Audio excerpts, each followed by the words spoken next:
Okay, good morning mga idol.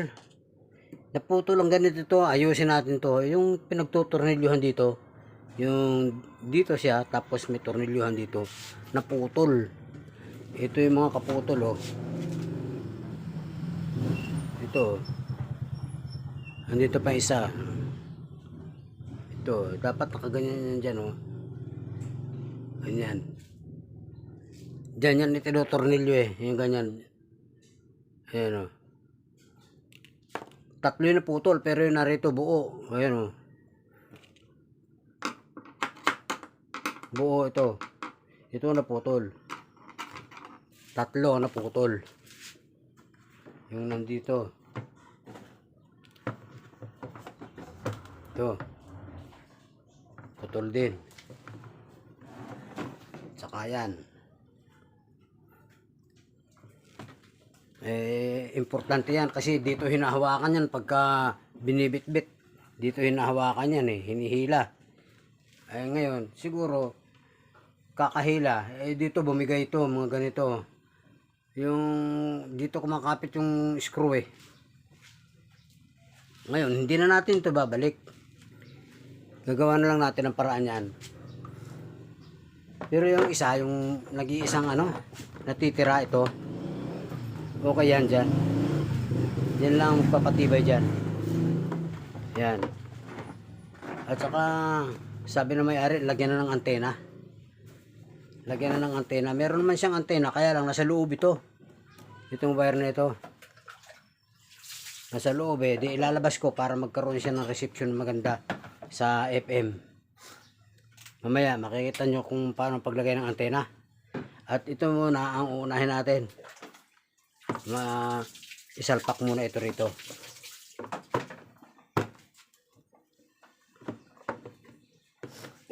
Naghanap ako ng screw na medyo mahaba doon sa original.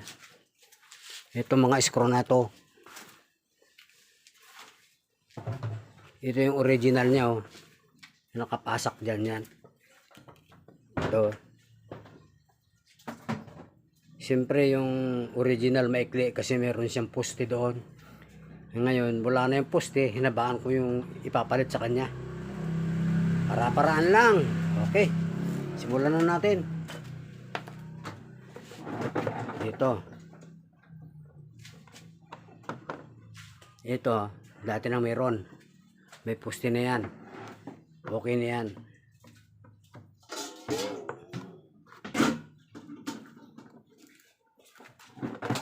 Dito, siya kung ilalagay ito.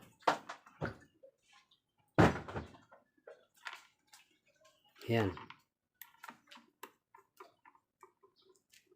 Mahaba yun. Mahaba yun kasi sa original. Ayun, kumapit oh.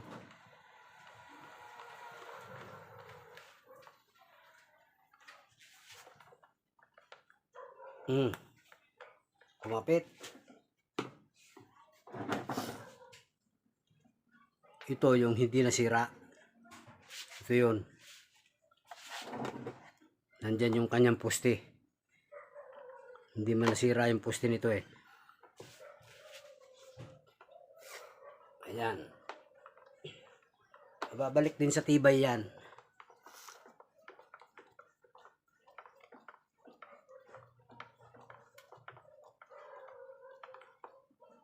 Kapit.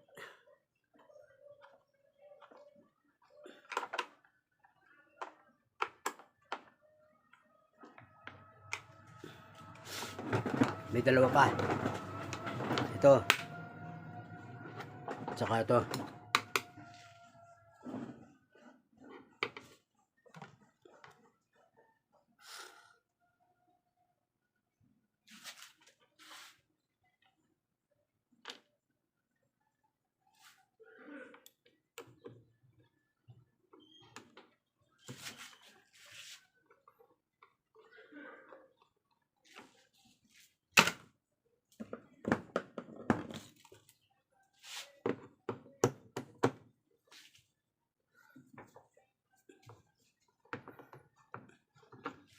Walang butas yun eh.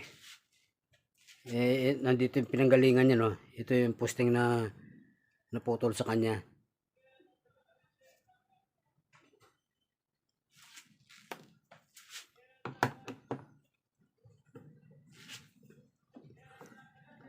Walang butas yon para kumapit siya ng gusto. Hindi ko siya binutasan. Binayaan ko na lang yung screw ang magbutas sa kanya. Matulis yung screw na yun eh. Ayun o, kumagat na.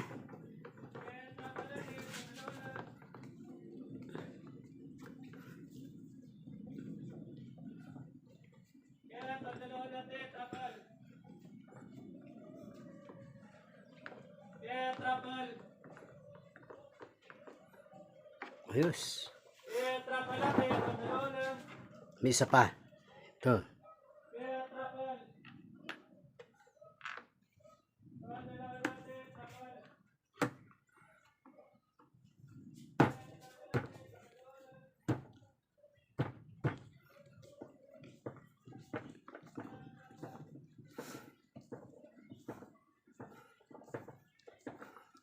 Mabubutas yan. Sa tulis pa naman ng screw na yun. Plastic lang yan eh.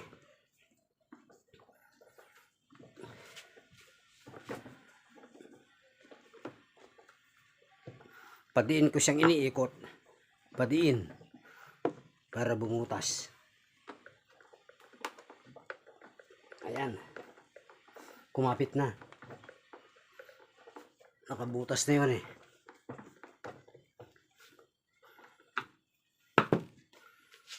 Ayan. Oh. Dito kasi ang hawakan yan pag hinihila yan. Kaya nagkaputol itong mga to. Itong mga ito kaya nagkaputol yan. Dahil sa paghihila hindi na ingatan. Or natumba yan. Ganun ang nangyayari dyan. Hindi naman nagsasabi yung may-ari kung anong nangyari dito eh. Basta sabi niya naputol ang ulo. Naghiwalay nga ang ulo. Ayan. Ngayon, ilalagay na natin yung antena. Walang problema ang andar nito. Umaandar to. Ito, nilabas ko ng wire niya. May antena naman talaga siya. Kaya lang sa loob niya ito nilalagay. Na ewan ko sa factory, bakit sa loob lang nilagay ito, hindi inilabas. Ngayon, ilalabas ko. Titinan ko kung anong pagkakaiba nung kanina. At ito ang nakita kong antena na manlagay. Ito, antena naman talaga ito eh. Kaya lang sa remote control. RC. Sa RC na kotse ito. Tingnan natin kung anong maganda rito.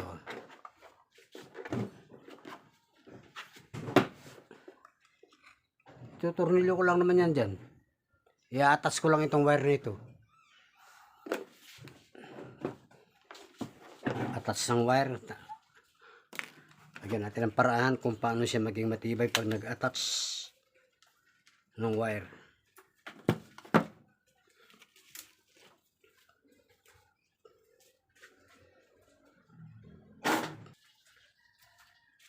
Paano pinulopot? Ganyan o.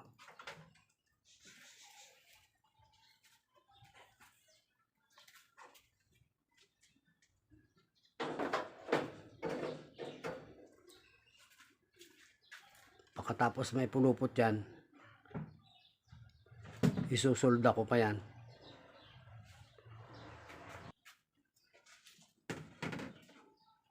Isusolda ko pa yan.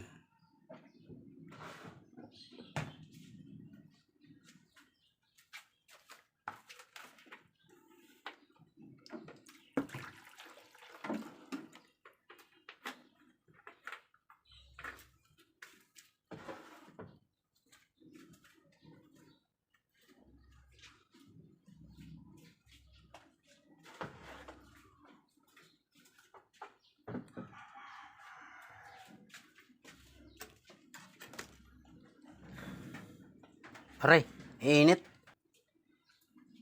Tibay na yan. Ayan, ganyan. Ibaba. Pwede rin, no? Ihanap mo lang ng pistong kung saan mo gusto. Kung saan siya maganda. Yan yung paglalagyan ng wood screw, anong screw.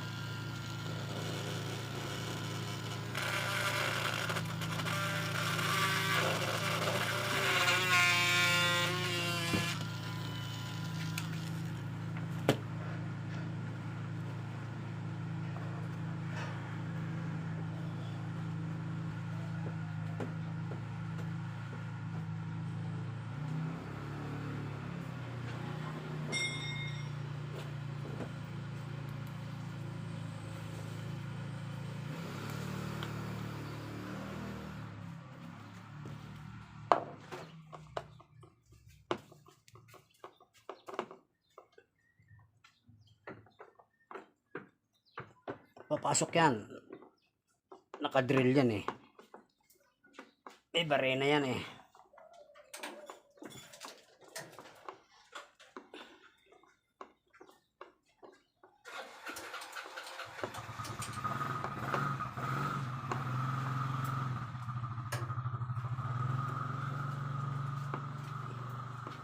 Okay. Ito na ngayon ang antena niya.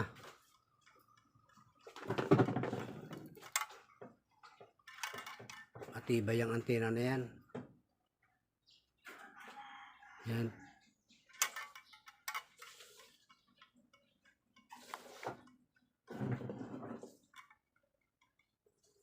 Maganda ang dulo nito kasi meron tong ano yung dulo niya. Hindi ganyan oh.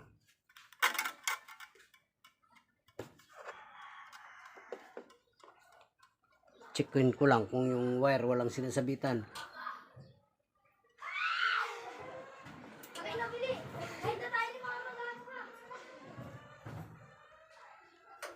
Okay na yan. Ayan o. Tibay na. Hindi na mapuputol uli ang liig niyan.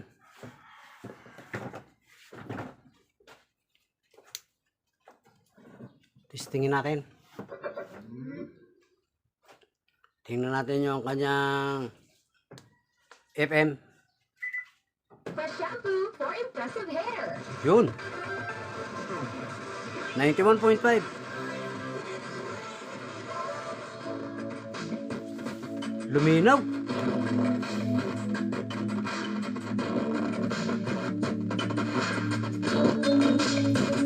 Luminaw ang tunog. May copyright dyan. May copyright sa ganyang testing.